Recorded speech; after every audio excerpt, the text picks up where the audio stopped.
hoy es viernes 13 de diciembre, viernes 13, y aquí estamos en la cabina. Emilio Lezama con su nuevo libro 4T, 2.0, narrativa de una transformación.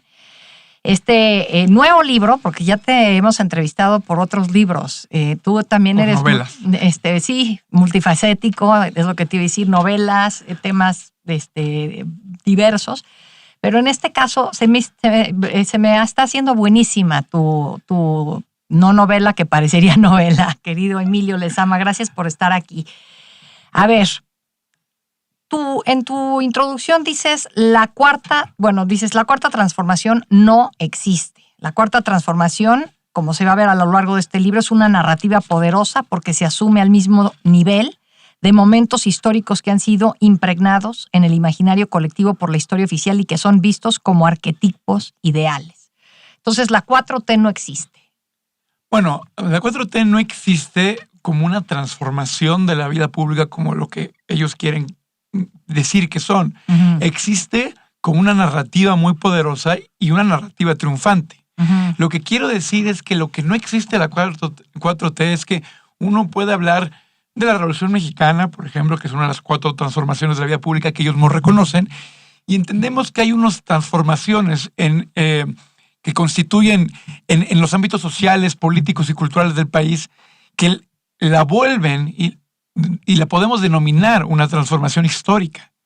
Yo considero que la cuarta transformación no tiene los elementos políticos, sociales y culturales, aún por lo menos, para realmente ser una transformación a ese nivel como lo fueron las otras 3 a las que se refieren. Uh-huh. Por lo pronto, es un lema, es una narrativa muy poderosa, comunicacionalmente es un gran eslogan político que ha funcionado y que ha permeado, pero no es una transformación de la vida pública mexicana como ellos quisieran que fuera. Le pusieron ese nombre, quizás para caber dentro de estos grandes momentos históricos, que yo creo que en tu libro vemos si es atinado pues a colocarse ahí, ¿no?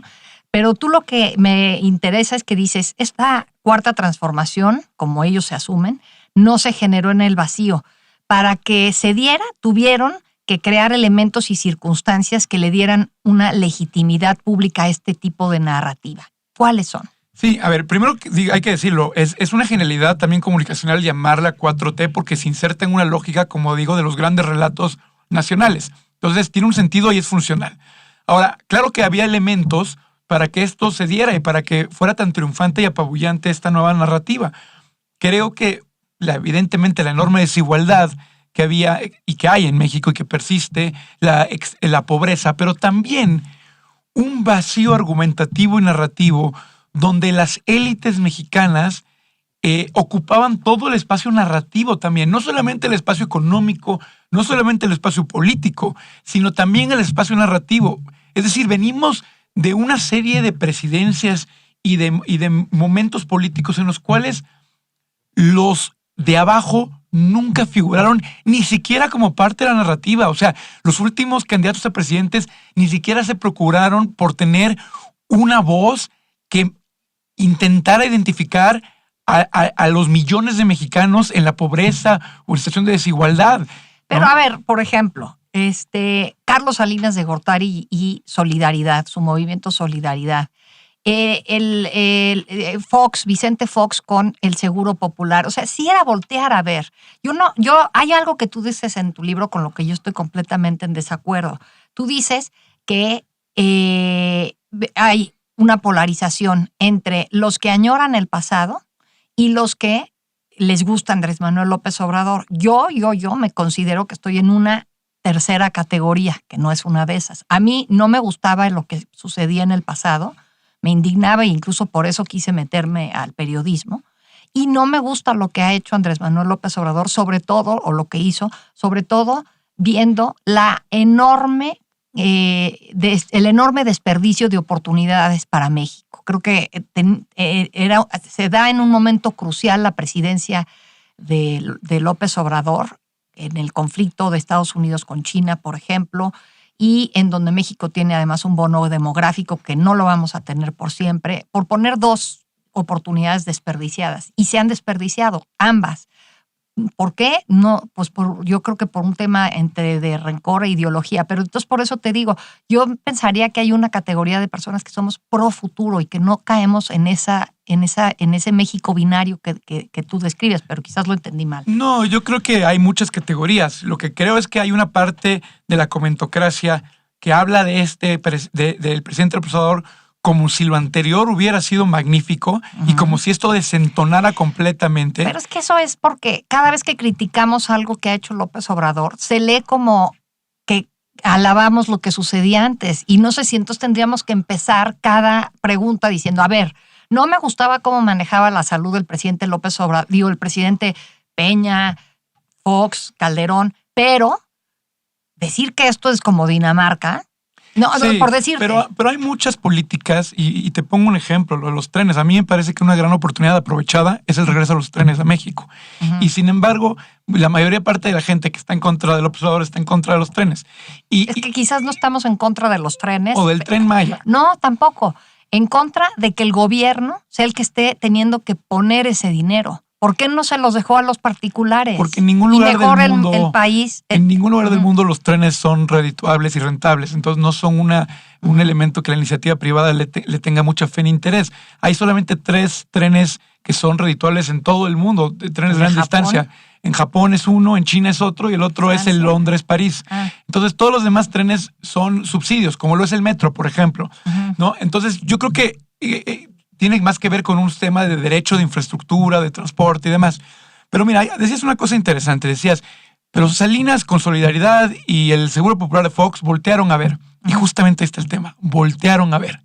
Voltearon a ver desde arriba hacia abajo. Dijeron, ¿cómo les ayudamos? ¿Cómo les echamos una manita? Y claro que cada presidente ha tenido su manera de voltear a ver. Y López Obrador incluso ha dicho, los programas sociales son la manera más fácil de tener clientelas políticas, algo así, ¿no? Pero en el tema de la narrativa, que es lo que a mí me interesa en este libro, Andrés Manuel no voltea a ver. Andrés Manuel se asume parte de y le habla a los de arriba. Entonces, en lugar de voltear a ver a los de abajo, lo que está diciendo es somos nosotros y en los que estamos volteando a ver son ustedes los de arriba a reclamarles lo nuestro. Y lo que me parece interesante y un poco imperdonable es que los últimos gobiernos y los partidos políticos en México de los últimos 20, 30 años nunca habían intentado siquiera asumirse en la posición del otro. Justamente su manera de entender a los desfavorecidos del país era ¿qué les vamos a dar? ¿Qué les damos? ¿Qué les regalamos? ¿Qué hacemos por ellos? Y lo que hace la profesora, podemos debatir. Creo que AMLO también dice qué les vamos a dar. Y por eso aumenta. Pero sí hace esto que tú dices muy bien. Pero toda su narrativa es somos nosotros. Se asume que está ahí abajo, aunque está desde su palacio. Sí, podemos decir si es cierto o falso. Pero él siempre se asume y por eso siempre está en contraposición de ellos. Ellos son los medios de comunicación, los ricos, las élites y demás, porque él es parte de nosotros de abajo. Y creo que es una cosa que ni siquiera es tan audaz. Es básicamente un sentido común en un país donde hay tanta pobreza. Lo que pasa es que estábamos tan lejanos a ese México, vivíamos en esta burbuja tan lejana que ni siquiera se les ocurría a los políticos asumirse como eso, siendo que ha habido otros políticos que también vienen de abajo. No, López Obrador no es el primero que no viene de una escuela de élite, que no estudió en Estados Unidos, no es el primero. No. La mayoría han sido así en los últimos años, pero hay otros. Pero ni siquiera ellos se asumían parte de ese pueblo, ¿no? Así desconectados estábamos. Y eso es lo que me parece que genera el terreno fértil para que llegue una narrativa como la de la 4T. Tú te haces unas preguntas y dices, ¿qué circunstancias llevaron al triunfo de la narrativa de López Obrador? ¿En qué consiste este nuevo relato? ¿Por qué tanto éxito y por qué la oposición ha sido incapaz de contrarrestarlo? Y creo que es el corazón de tu libro. Sí, creo que mi libro no intenta tomar partido. O sea, no busca ser pro 4T ni anti 4T, que creo que es el gran vicio en el que estamos todos 100%. Metidos, ¿no? O somos pro o somos anti. Yo creo que lo que es innegable es que como narrativa y como relato es un relato triunfante, es un relato exitoso. Tanto así que ganan la presidencia con ese margen que ganó Claudia Sheinbaum. Entonces creo que hay que entenderlo, ya sea porque tú quieres contradecirlo, pero para poder contradecirlo, contrarrestarlo, hay que entenderlo y hay que entender por qué triunfa, o porque te parece un relato bueno y quieres entender por qué también triunfa. Ese es el meollo del libro, entender por qué triunfa y por qué esos factores, incluyendo la oposición y su papel bastante triste en todo esto, apoyan a que esto suceda y que tenga el éxito que tiene. Oye, ¿crees que, bueno, el papel de los medios, que lo mencionas también, donde normalmente pues, los periodistas nos dedicábamos a criticar al poder, porque esa es básicamente nuestra labor, criticar respetuosamente si se puede y tal, pero tú dices, aquí también ahí hubo una transformación, o ahí sí hubo una transformación en donde los periodistas se volvieron militantes, de un lado o del otro. Sí, lo que hizo Andrés Manuel, y no solo pasa en México, pasa en muchos lugares del mundo, es que cambió los términos de la conversación. Pasamos de un debate de ideas, de un debate intelectual, a un debate de emociones. Y él logró eso exitosamente. Entonces, cuando metió a todos en este mundo de emociones, entonces, cuando las emociones triunfan, pues se vuelven pros y antis, y se vuelve una militancia. Y al volverse una militancia, él los tenía exactamente donde quería. Porque claro que el rol de los medios de comunicación es criticar al poder siempre. El tema es que para justamente la narrativa del nosotros contra ellos, lo que más le funciona a una persona como López Obrador es tener claramente un ellos, que el ellos se demarque a sí mismo como un ellos, que todo el tiempo esté ahí diciendo ese soy yo y estoy en contra tuya. Entonces, lo que hizo al emocionalizar y volverlos anti es que los periodistas mismos, ya a nombre personal y a nombre emocional, salían todos los días a golpearlo a él. Y entonces él tenía un adversario visible, marcado, con cara, con nombre, además, con reputación, que ya ni tenía él que explicar quién era, que le decía, mira, sí soy yo, sí es cierto, aquí existimos, ellos, esa mafia, ese antagonista tuyo, me pongo la playera y lo asumo. Y nada mejor para generar un antagonismo que el otro diga, sí, cierto, somos enemigos y soy yo. Entonces era muy útil para él. Yo creo que nunca se dieron cuenta. Y te voy a poner un ejemplo, no solamente de los comunicadores, del tema de la oposición partidista. Uh-huh. La oposición partidista lo que se dedicó es todo lo que dijera López Obrador. No, anti. Fuera cambiarle el nombre a la estación de metro a Tenochtitlan, ¿qué importaba cambiarle el nombre al antiguo nombre de la ciudad, no? Pero me acuerdo de la reforma del litio, para nacionalizar el litio. Uh-huh. ¿Por qué quería Andrés Manuel nacionalizar el litio? En México, hasta hoy en día es demasiado caro procesar el litio. O sea, en México no es rentable el litio. No hay 10,000 empresas intentando ahorita entrarle al litio mexicano, porque no sale más caro producir pues litio en México. Como la refinación. Sí, pero bueno, ahorita hablamos de la refinación si quieres, pero la producción del litio sale muy cara. Entonces, ¿por qué quería Andrés Manuel nacionalizar el litio? Por un tema simbólico. Porque era un tema simbólico que lo equiparaba con Lázaro Cárdenas, ¿no? Y eso era todo. No hay ahorita un interés más allá de eso. ¿Qué hizo la oposición? Se opuso. Hacerlo grande. Y se opuso. ¿Quién va a estar en contra de nacionalizar el litio si ni siquiera hay empresas interesadas? ¿Qué hubiera pasado si la oposición dice, a ver, en lugar de jugarle de antagonista, de enemigo, lo madrugamos y nacionalizamos el litio antes que él? Donde sí le hicieron esa a la oposición y creo que se sacó de onda López Obrador, que fue cuando habló de, no me acuerdo si era aumentar, reducir la edad de pensión, o sea, mantuvo una iniciativa que iba a costar un dineral a Hacienda. Y pensó, la oposición va a decir que no, y entonces el público va a creer que yo soy bueno porque les quiero dar más dinero más temprano, y en cambio la oposición dice que no, y la oposición dijo, pues va, y como que eso se acabó muriendo. Pero es que cuando Andrés Manuel no estaba en control de la narrativa, siempre le iba mal, y eso es lo que no entendió la oposición. Fíjate el tema del COVID.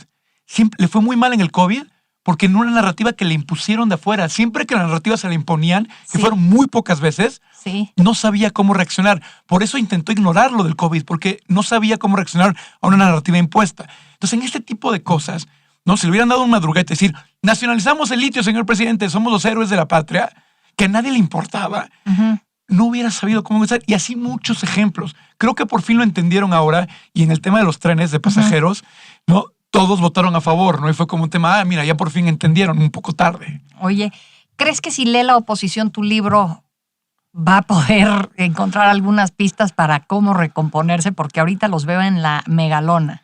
Pues si son autocríticos, sí. El problema siempre de la oposición es que es autocrítica y es insular y es endógena. Se siguen hablando entre ellos, se siguen dando palmaditas en la espalda entre ellos, siguen en sus cafés en Polanco, tratando de solucionar el país. O sea, nunca se dieron cuenta del problema real y de fondo, que es también un alejamiento terrible de lo que es la sociedad mexicana de hoy en día y de lo que son las preocupaciones del mexicano de hoy en día. Entonces, tan enojados, tan estridentes, porque se está desmoronando el mundo que ellos querían construir y que estaban construyendo, que no se dan cuenta de lo que mucha gente quiere y de que también hay otras posibilidades aquí. En la presentación del libro le decía a Mauricio Merino, es que yo no estoy a favor de la 4T, pero tú dices que México se está destruyendo. No, tu México se está destruyendo. Ujú. El México que tú ayudaste a construir y que yo te admiro mucho, Mauricio, por muchas cosas que hiciste, la creación del IFE, la anticorrupción y demás, ese México ya no existe, efectivamente, pero no es México. Es el México que una generación intentó construir.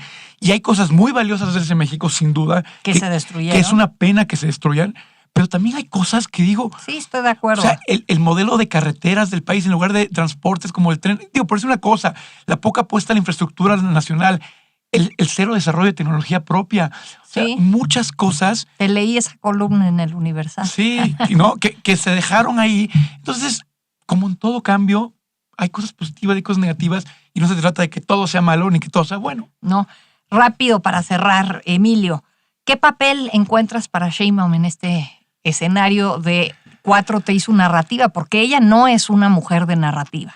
No, ella es una mujer extraordinariamente bien preparada, que es lo positivo de todo. O sea, si nos ponen en el papel su currículum, diríamos, yo quiero que esta persona nos gobierne. Ajá. Creo que el tema que tiene es navegar la política interna va a ser un gran problema para ella. En el libro hablo de 5 trampas que le dejó López Obrador y que esas 5 trampas que están estipuladas en este libro son lo que va a ser más complicada para que ella pueda gobernar adecuadamente este país. A eso se le agrega Donald Trump, ¿no? Entonces tienes 5 factores internos muy Y uno fuertes externo. y uno externo muy fuerte que va a ser bien complicado su gobierno. Ahora, creo que eso la acota y muchas de las cosas que estamos viendo y que estamos como encendidos por lo que está pasando tiene que ver con esa complejidad interna y externa, que además muchas veces están en contradicción lo que tiene que ser para resolver lo interno con lo que tiene que ser para resolver lo externo. Pero creo que a la par y sin que nos demos cuenta, está haciendo pequeñas cosas para generar su propia agenda, que es una agenda que me parece interesante. El anuncio de los puertos, sobre todo el puerto de Manzanilla, de Manzanillo, que va a duplicar su capacidad a 10 millones de tubas anuales, que lo va a colocar entre uno de los 15 puertos más grandes del mundo. Lo que está planteando del coche eléctrico mexicano. O sea, ojalá que sí, porque acuérdate que nos decían que la megafarmacia, y pues, ¿cuántas medicinas ha surtido? O sea, Una tragedia. creo que es distinto. Creo pero... que ella es una mujer mucho más metódica que el otro presidente. Y además creo que la megafarmacia, pues sí me parecía un tema retórico. Creo que invertirle a los puertos como le está invirtiendo es un acierto. Creo que el desarrollo tecnológico a través de trenes, a través de coches eléctricos y demás, tiene sentido. Y creo que también se está haciendo su propia agenda en 2 sectores que el presidente tenía abandonados y que porque los tenía abandonados, ella tiene más espacio de actuar, que son seguridad, donde la política anterior nadie la conocía, nadie sabía qué era. Entonces, abrazos, no balazos. Sí, pero no sabíamos qué significaba eso en realidad en términos no hacer de nada. no hacer nada. Entonces, eso le da espacio a ella para hacer cosas, porque no está en contra de lo que diga el presidente, porque el presidente no hizo nada. Entonces, simplemente tiene un espacio. Y lo otro es en lo internacional. Ya fue al G20, ¿no? Cosa que no hizo López Obrador en sus 6 años, y eso ya la desmarca un poco de eso. Y creo que, otra vez la clave es, ¿qué hizo el presidente en política internacional? Muy poco, nada. Y entonces eso le da espacio para que ella tenga un respiro en estos 2 temas y empiece a generar una agenda. Hay otros temas donde está atada y hay temas donde creo que la tienen contra la pared. Y lo vimos en la votación de la CNDH. Entonces creo que hay esperanza por el perfil que tiene ella, porque hay partes de la visión del país que comparto y que me parecen mucho más acertadas que el de su antecesor, pero creo que tiene una situación política interna mucho más complicada y una externa también más compleja. Buenísimo tu libro, 4T 2.0, narrativa de una transformación. Emilio Lezama, muchísimas gracias. Una lectura para ahora que ya empiezan las fiestas. El viernes vamos a tener un episodio sobre qué leer, pero pues podrían empezar por este. Pues sobre todo es un gran regalo de Navidad, exacto, ¿no? Para el tío que siempre habla de política, la tía que siempre le gusta criticar, ¿no? Es un gran regalo de Navidad, 4T 2.0. Gracias, Emilio. Gracias a ti, Ana Pau, por tenerme.